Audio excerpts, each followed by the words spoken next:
10, 9, 8, 7. You think you want to check? We have time. I give it to you. You got to be solid. 1, 2, 3. Look at your levels though. Yeah. 1, 2, 3. Okay, cool.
See me up here.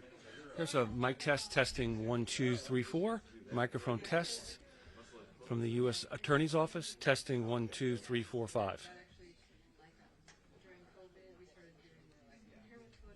Okay, here's a microphone test testing 1, 2, 1, 2, 3, 4, 5. Mic test testing 1, 2, 3, 4, 5.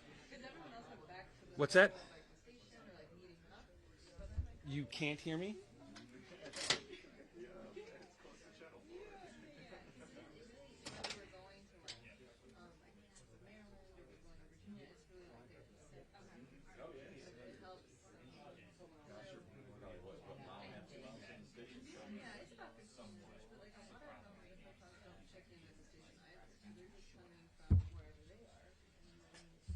You ready? In-house media mic check. 1, 2, 3, 4, 5, 6, 7, 8, 9, 10, 10, 9, 8, 7, 6, 5, 4, 3, 2, 1, 1, 2, 3, 4, 5.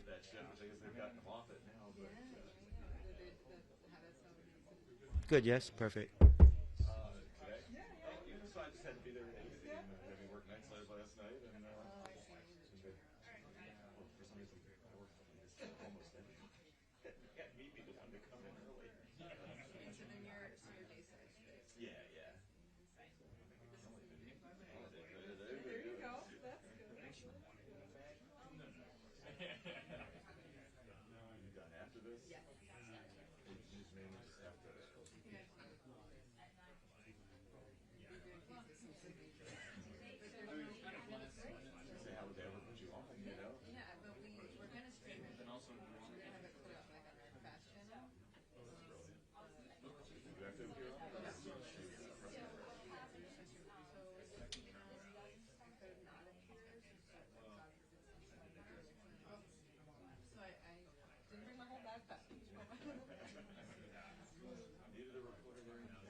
shows today, or no?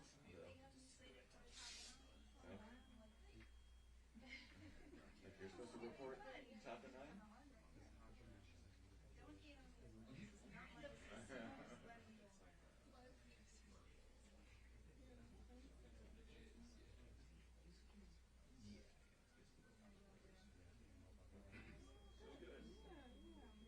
Just got my social post done here. So that's I gotta get So you counted yourself on social media.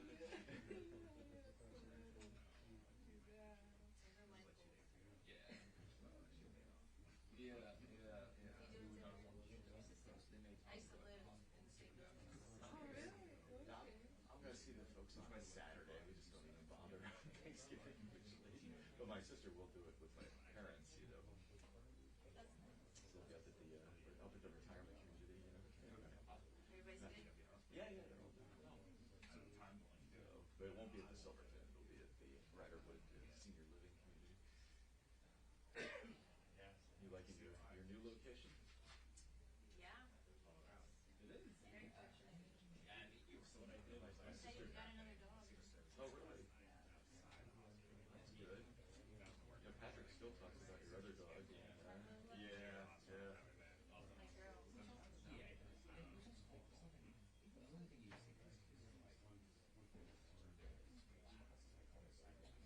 My girl. We got another German Shepherd. He's already the same size as the other one. Lolo was a big dog, definitely. Wow.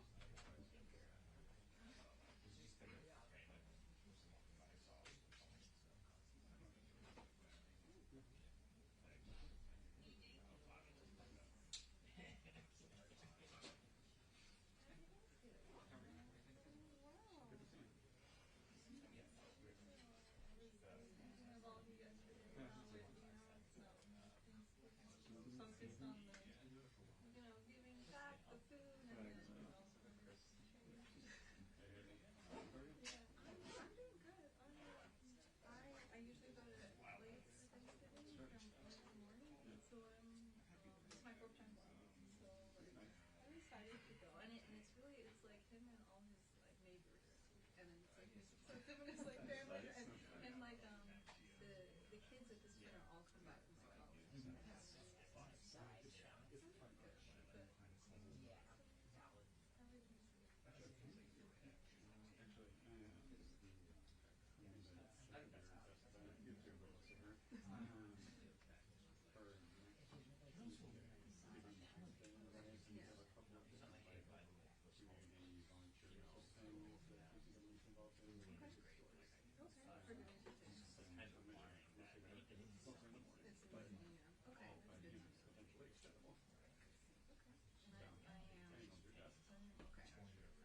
It's stuff that starts at like 9.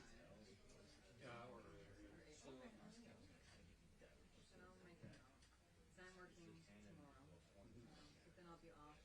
I'm not going to Okay. Mr. John Gonzalez, no? I can find it for her. Yeah, she's working that morning. Hoping morning. Should be, yeah. I'll ping him. Okay. She's also probably in Philly with him, so.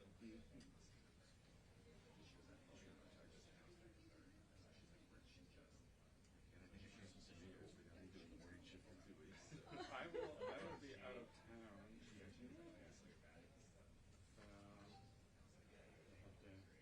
Find somebody else to know. Yeah. Are you being strategic about your trip? Like, Yeah, absolutely. I don't know. How do I have to do I don't know. Are you going to bring a ferry? No, I'm gonna, we're gonna figure out that. I see what you mean. It's like a 2.5 week thing. So. Okay. How you going? Oh my gosh. You do Duolingo Japanese? Okay, so my wife is into it, and I've been like lazy about it, but at some point I need to learn some like key phrases. Each year.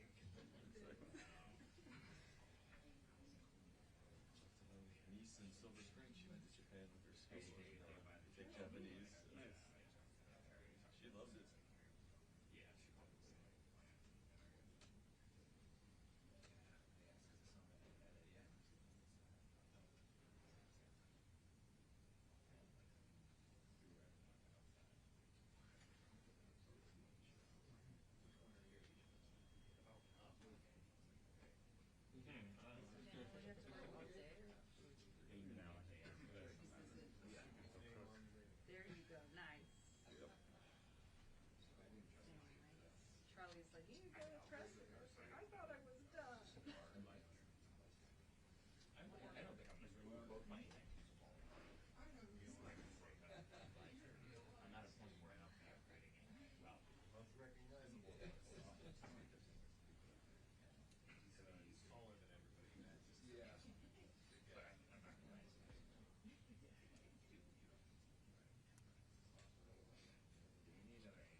Okay, great.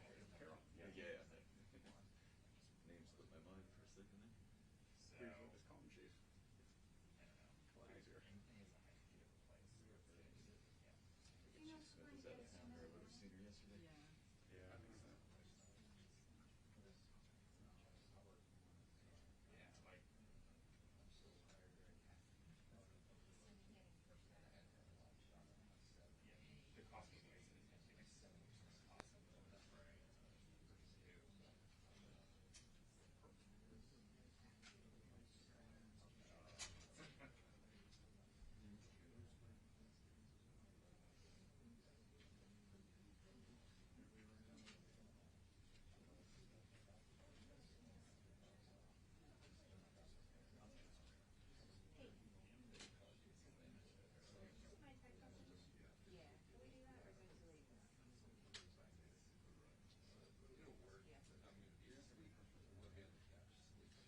Depends on what they say. Yeah, I mean, I'll go. Details and everything will come from the Fed. Mainly, get whatever the latest info is. So reported news. So, Mark. She's not doing the turkey trot or whatever that is this year. Then it's usually No, unfortunately not. He's done that in the past, though, right? Yeah. The guy says he shot her in it before, so.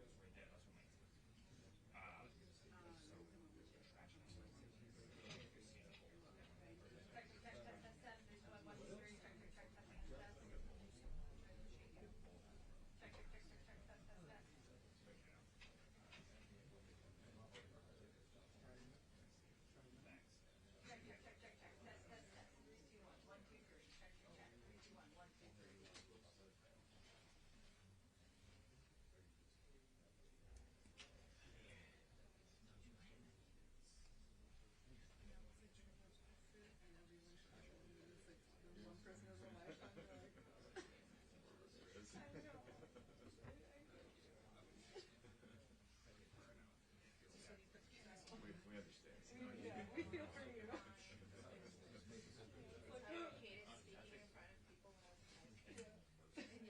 And here you are.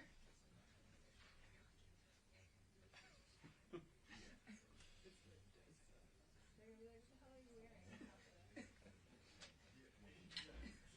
That's scary. How are you doing?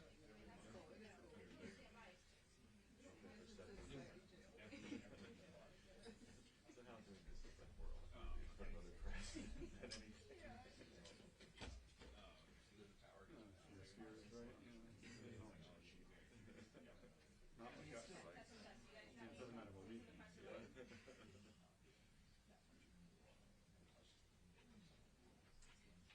We've all been there, though.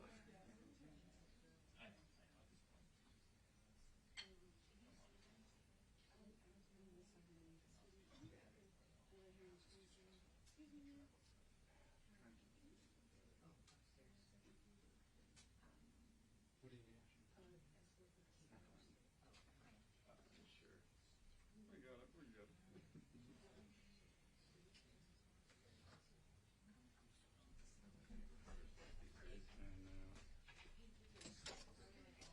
All right. Okay. We can.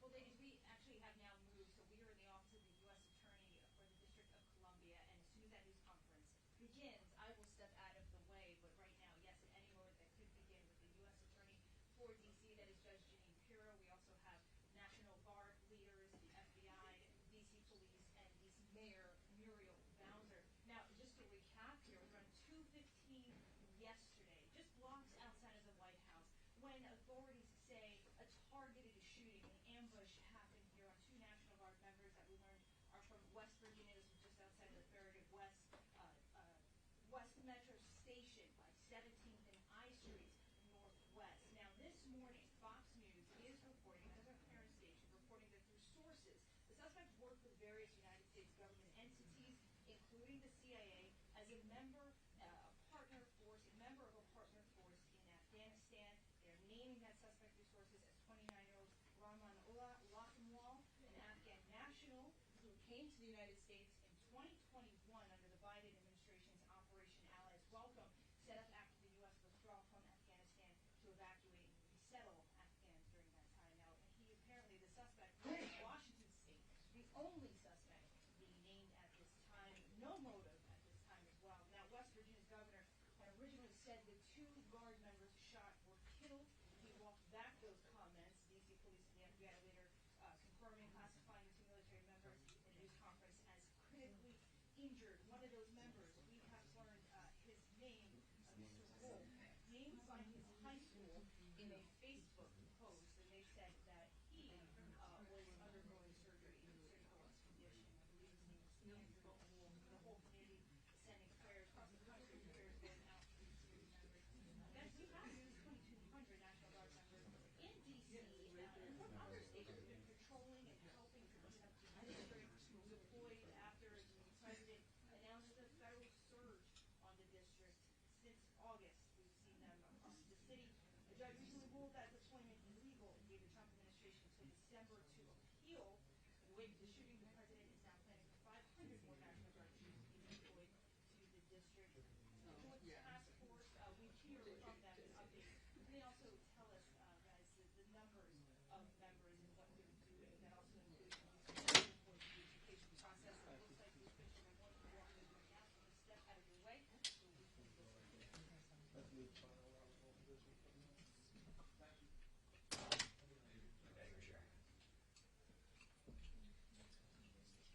You did a great job. I think it was just the photographer. Sure. Yeah.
No, no, not yet, not yet.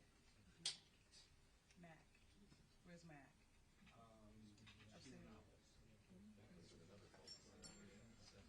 Not ready yet, guys.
Can I display this here?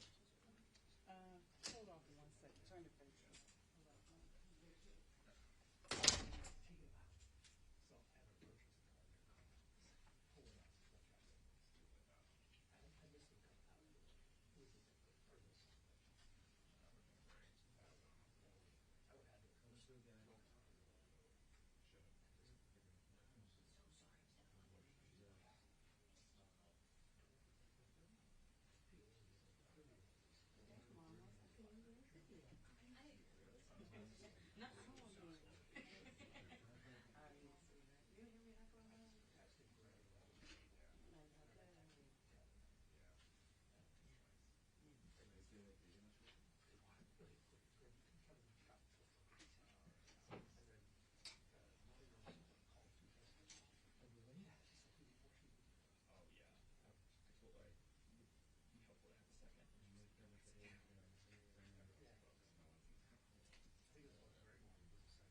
Oh my god. Here you go, goddaughters.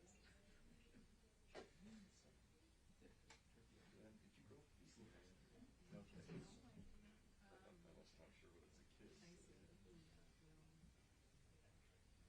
I just completed 6 years here, and so that's the longest I've been anywhere. Yeah, you've been here a while. Yeah, because I'm from Florida, raised in South Texas, and then I went to high school in Tennessee. So I kind of moved. It was like, no, they're teachers. Said they were just like for immigrants, and they didn't necessarily have a big support system. So I feel like we kept like moving jobs. My dad was a professor. But then once we got to Nashville, we worked at Tennessee State, and then eventually, because my mom was, she actually was she wasn't my Spanish teacher, but she was at my high school, which was nice. It was cute. It was cute. Because we would, but then still, I would like we would go to school separate. Because either she would go earlier, I would go later. But it was funny to see her. Another translators for the school district.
back when there was PCS, right? Yeah, so One of the top two. so then they couldn't go because they lost to Alabama.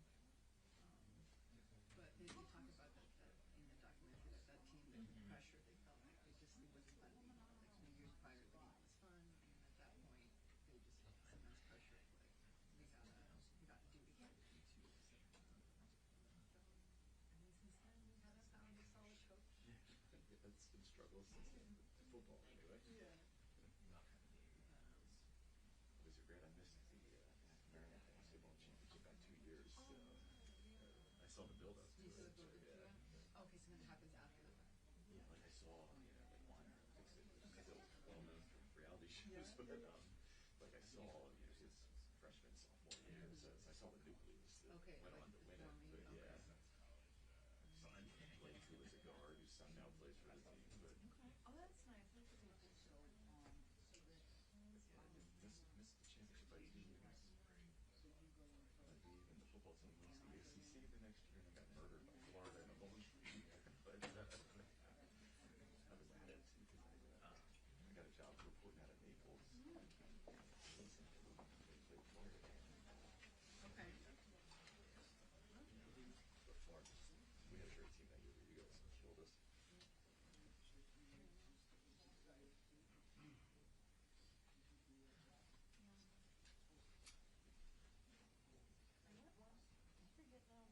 You guys killed us.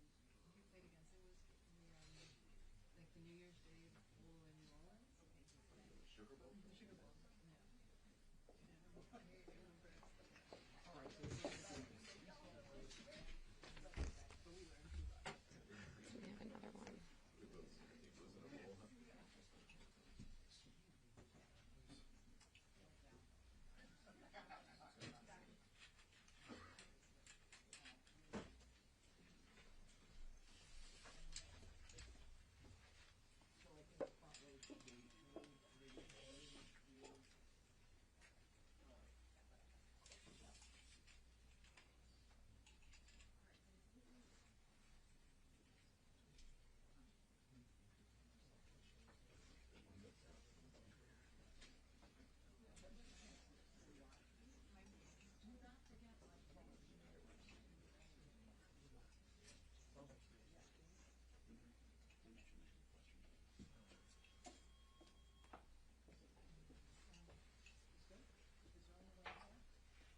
All right. Come on, Mayor. Okay. Next to me, Mayor. All right, Alicia, you know where to go. Where's Blanchard? There he is. Okay, good. You know, it seems like we've been here before. Is this working? Is this on? Where's... It's working? All right. Thank you all for being here on this difficult day. As you know, my name is Jeanine Pirro. I am the United States Attorney for the District of Columbia, and I am joined here by several individuals who represent agencies who have been working around the clock since this horrific event happened. To my left, we have the director of the FBI. We have General Leland Blanchard of the National Guard. Mayor Bowser is here as well. We have Frank Saldana of the DEA, Chris Hecht of DHS, Executive Assistant Chief Jeffrey Carroll of the MPD, Darren Cox of the Washington FBI Field Office, and a Special Agent in Charge, Samuel Ward of the ATF in Washington. Now, I want to provide you with an update on the tragic shooting that occurred on two brave members of the West Virginia National Guard as they served in Washington, D.C. Unfortunately, today, as most families join together to give thanks for the blessings that have been bestowed upon them, two families are shattered and destroyed and torn apart as a result of the actions of one man. First and foremost, our hearts go out to the victims and their families. These are dedicated service members who were performing their duties in service to our nation, and they are currently in critical condition. They have undergone surgery. We pray for their well-being as they continue to be cared for in the best possible way. We have been in constant contact with their families and have provided them with every resource needed during this difficult time. The two National Guardsmen that we're talking about are Sarah Beckstrom, who's 20 years old, and Andrew Wolf, who is 24 years old. They were uniformed members of the West Virginia National Guard, and they were in D.C. to keep D.C. safe, pursuant to President Trump's executive order to make D.C. safe and beautiful. They answered the call, they took the charge, they volunteered, they put their lives on the line for people they don't even know. And that, unfortunately, is becoming a reality more and more for the members of law enforcement. Yesterday on Thanksgiving Eve at approximately 2:15, near 17th and I Streets in the northwest section of the district, near the Farragut West Metro Station, two uniformed guardsmen were ambushed in a brazen and targeted attack. A lone gunman opened fire without provocation, ambush style, armed with a .357 Smith & Wesson revolver. One guardsman is struck, goes down, and then the shooter leans over and strikes the guardsman again. Another guardsman is struck several times. Fellow guardsmen who were there responded immediately, engaging the suspect, neutralizing the threat, and subduing him at the scene. He was transported to a local hospital where he remains, as we speak, under heavy guard. Thanks to the swift and coordinated response of the National Guard and the Metropolitan Police Department, no additional victims were harmed, and the scene was secured within minutes. The suspect, he has been identified as Ramanullah Lakanwal, a 29-year-old Afghan who entered the United States under Biden's Operation Allies Welcome, a program following the disastrous withdrawal from Afghanistan. He resided in Bellingham, Washington, with his wife and, we believe, 5 children. And we're working very closely with our federal partners, especially DHS and the FBI, to review his immigration history and the vetting process itself. What we know about him is that he drove his vehicle across country from the state of Washington with the intended target of coming to our nation's capital. As we stand here today, the charges that are appropriate right now are 3 counts of assault with intent to kill while armed, a violation of D.C. Code 22-401 and D.C. Code 22-4502. He will also be charged with possession of a firearm during a crime of violence. He faces 15 years under the assault with the intent to kill. We intend to continue monitoring what the charges will be, depending upon the well-being of the guardsmen. We are praying that they survive and that the highest charge will not have to be murder in the first degree.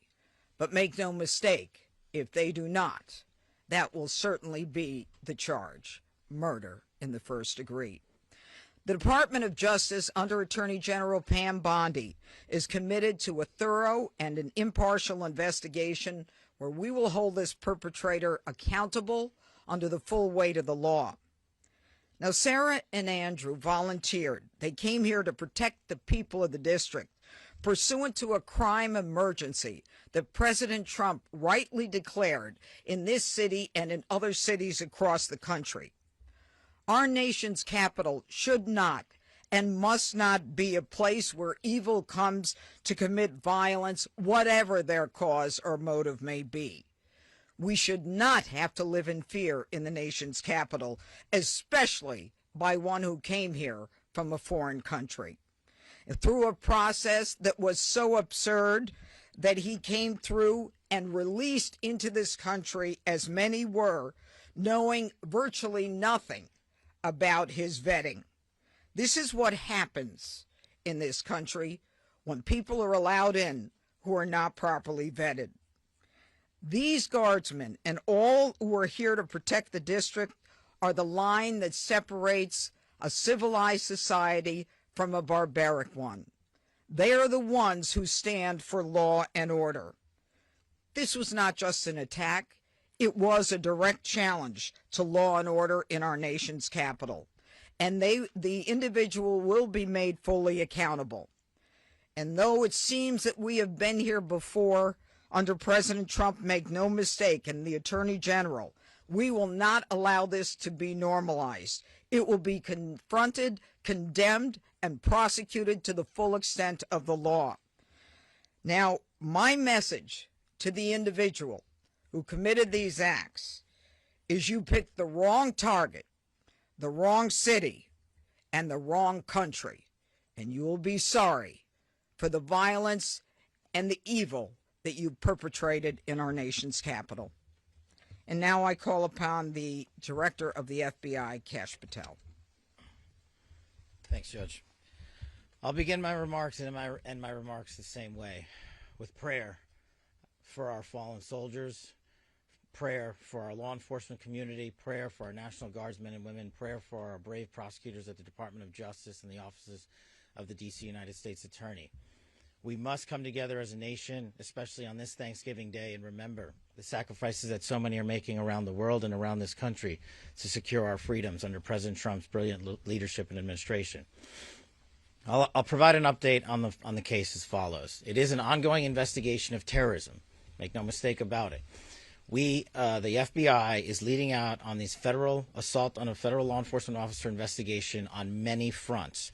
We immediately, with our law enforcement partners in the Metropolitan Police Department and the interagency, secured the scene, seized the weapon, sent in our evidence response team immediately to collect evidence, and started doing block-by-block canvasses. We are looking for and interviewing witnesses. The firearm and other materials have been sent to our Quantico laboratory already yesterday for immediate analysis. That work is ongoing.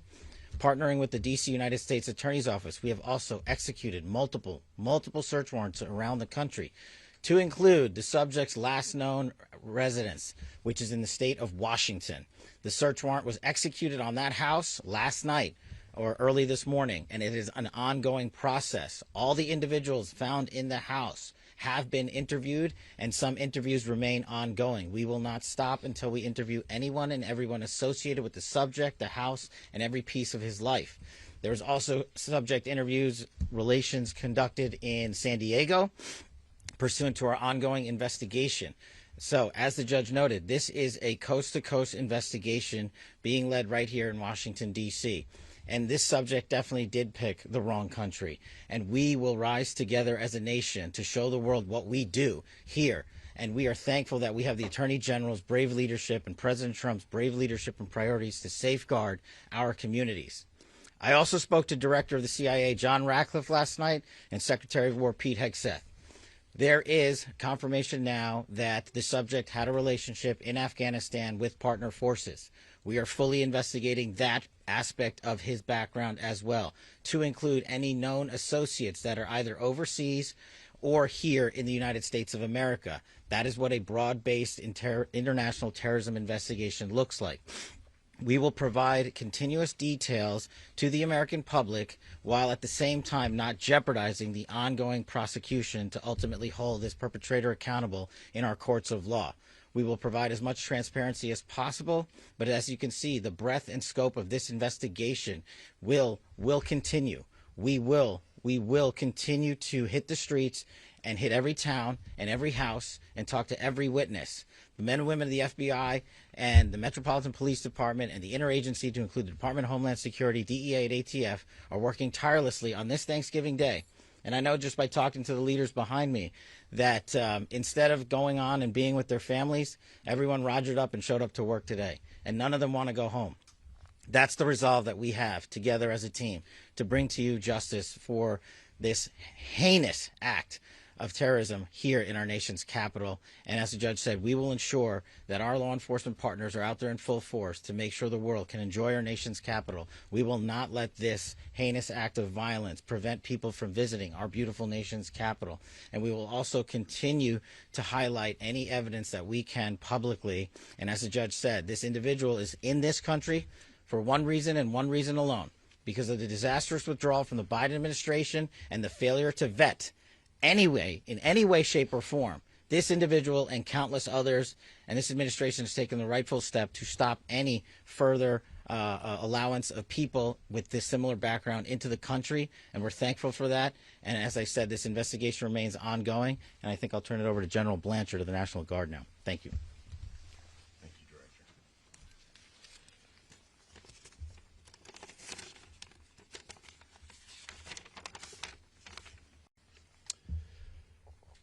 All across America this morning, families are waking up. They'll spend the day with their children, their brothers, sisters, husbands, wives, friends from across the community. There will be the smell of turkey, all the fixings.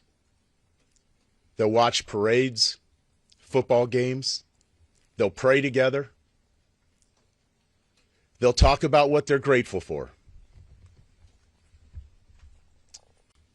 This morning, there are two families that will not have that opportunity.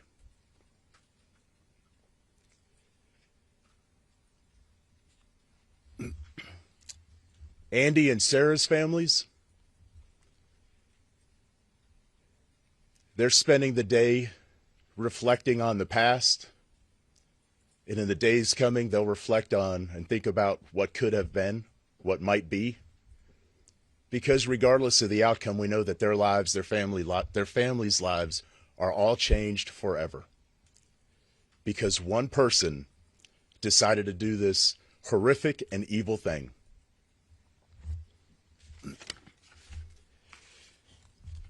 And all across America, we are also reminded that there are many law enforcement agents, first responders, soldiers, service members all around the world who at best will come home, eat some cold turkey,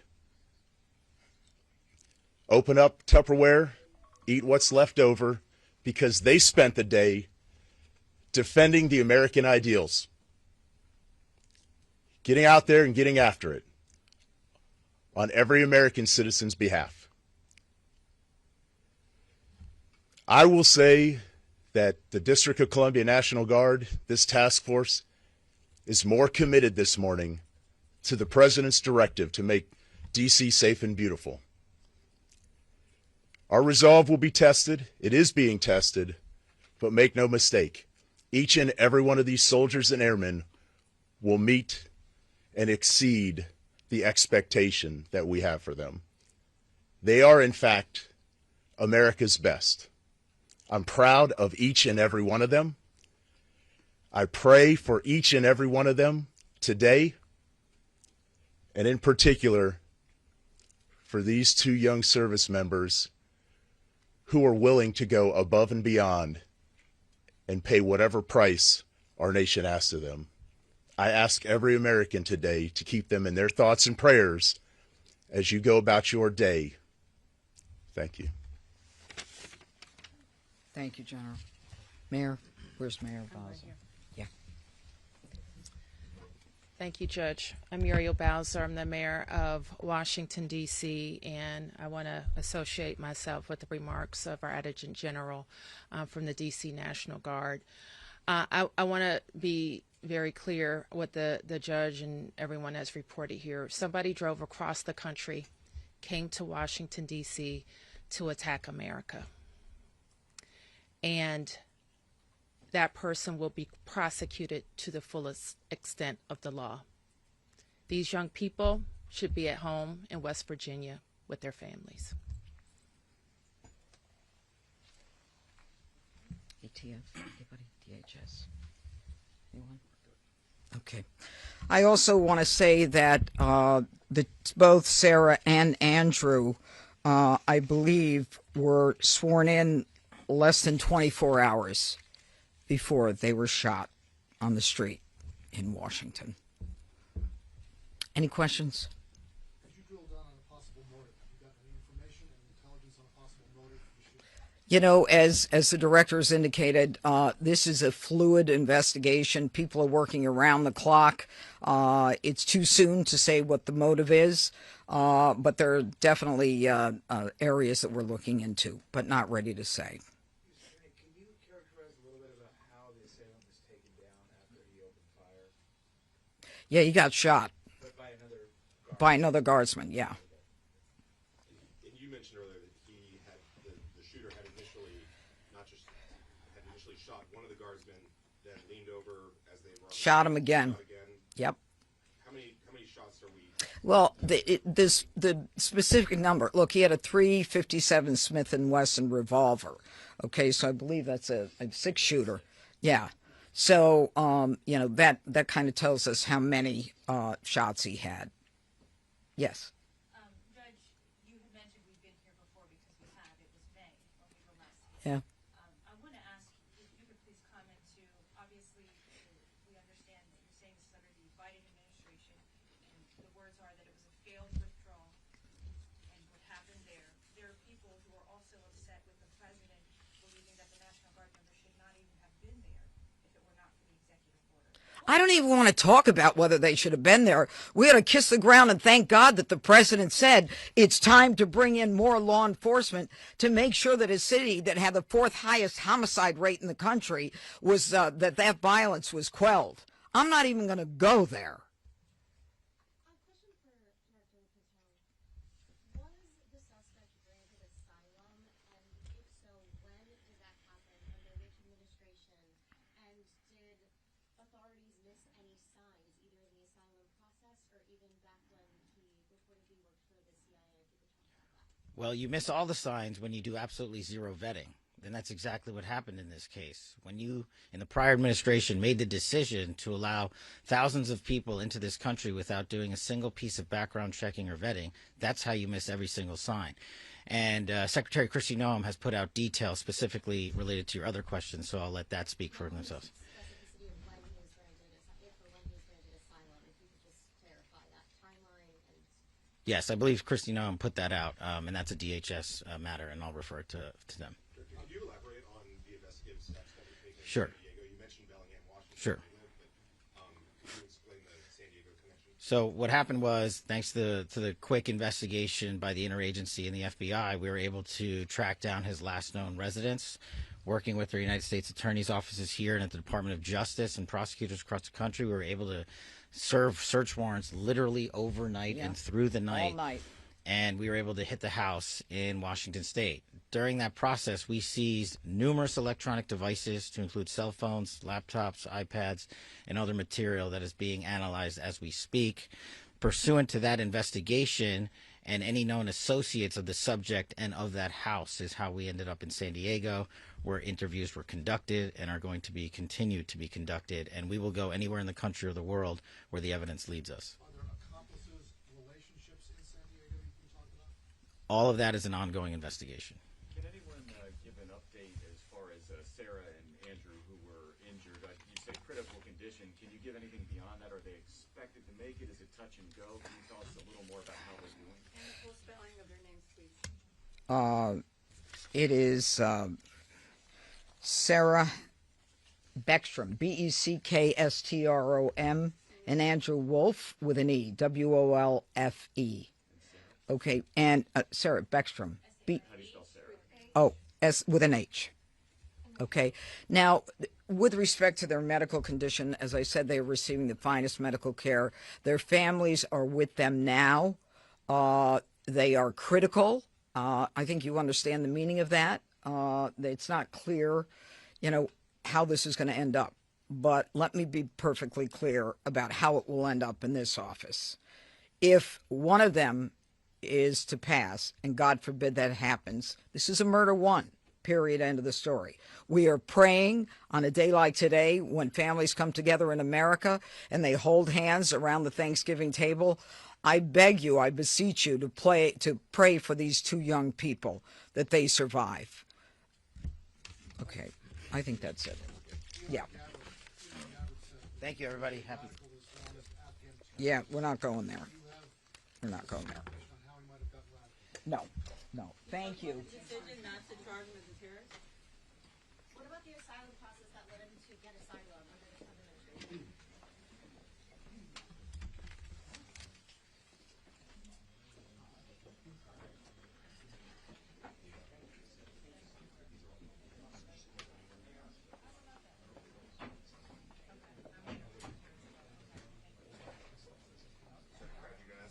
Oh, no, no problem.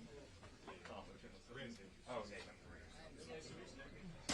guys' stuff all right? Yeah, absolutely. Okay, what do you want? You going to the press? I'm done. I'm gonna go. I'll go there too. I'm gonna file this out first. I'll see you over there. Yeah, I'll see you around. Take it easy. Everybody. Wolf is with me. You made fun of the